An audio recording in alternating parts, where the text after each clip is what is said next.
One of the most breathtaking sections of the Columbia River is the Columbia River Gorge National Scenic Area between the Bonneville Locks and beyond the Dales, with expansive views of canyons, tree-lined mountains, waterfalls, and historic bridges.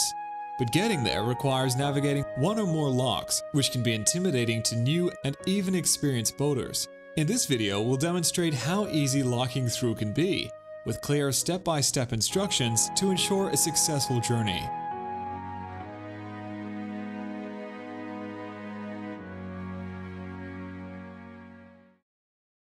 By navigating a series of locks, you can travel east all the way to Idaho on the Columbia and Snake Rivers. Starting at the Bonneville Dam east of Portland, each set of locks increases the elevation of the water from 8 feet mean sea level all the way to over 700 feet by the time you reach Lewiston, Idaho. This video will focus on the first set of locks, known as the Bonneville Locks. Find information about the locks online at the link above for maps, instructions on locking, lock schedules, and interesting facts about the dam and the lock. Bonneville Dam is a few hours east, so we first made sure our tanks were full and we have the relevant charts for these sections of the river. Some experienced boaters are able to navigate the locks completely on their own, but we wanted to ensure we had a minimum of 3 people, including the pilot, to successfully tie down to the mooring bits in the lock. It is important to have fenders and adequate ropes for the 2 spring lines, and to be confident with relevant knots to quickly adjust both.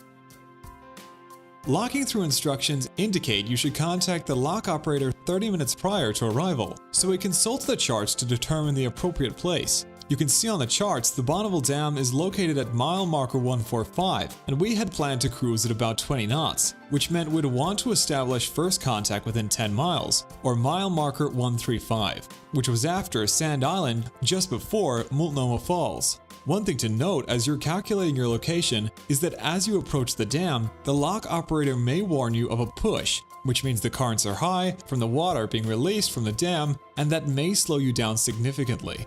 To establish first contact with the lock operator, you can call them on the phone or the VHF radio on channel 14.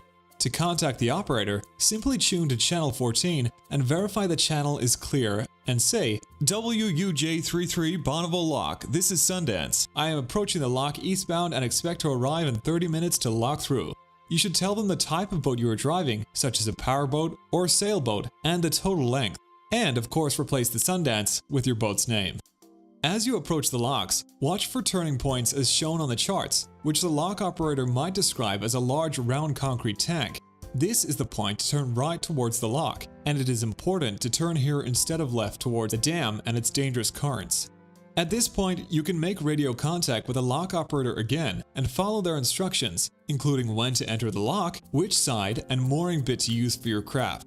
Tell the lock operator your preferred side to tie down, but be prepared to change sides if necessary. Your bow must always be forward in the lock. The operator may instruct you to enter the locks, but also pay attention to the traffic lights that indicate it is safe to enter.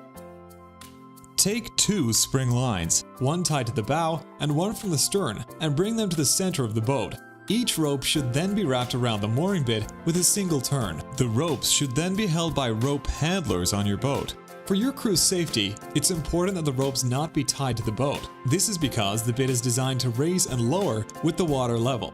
But if for some reason it gets stuck, your boat could be pulled underwater if you can't quickly release the ropes. Continue to hold the ropes as the water level changes until the gates open and the operator instructs you to leave. After the water level reaches the proper level, the gates will open and there will be some indication that it is okay to leave, which should be slowly and orderly. The most important thing to do is watch and listen for instructions for a safe exit.